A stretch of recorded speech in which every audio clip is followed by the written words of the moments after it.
What sort of a mindset would lay siege to 8 million people with 900,000 troops? Women, children, sick people, locked in as animals.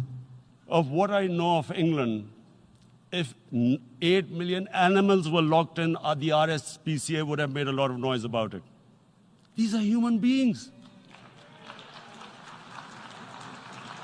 What is going to happen when the curfew is lifted will be a bloodbath.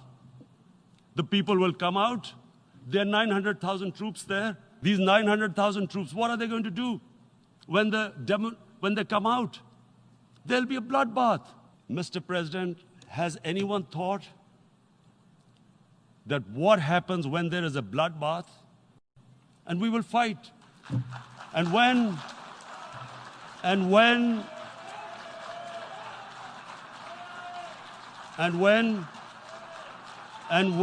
a nuclear-armed country fights to the end, it will have consequences far beyond the borders. It will have consequences for the world, which is why I repeat I'm here. Because I'm warning you, it's not a threat. It's a fair worry that where are we headed? And I've come here to tell the UN, you've got to, this is a test for the United Nations. You are the one who guaranteed the people of Kashmir the right of self-determination. This is the time to take action.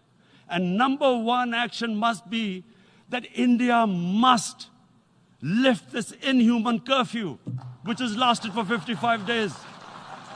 The world community must give the people of Kashmir the right of self-determination. Thank you.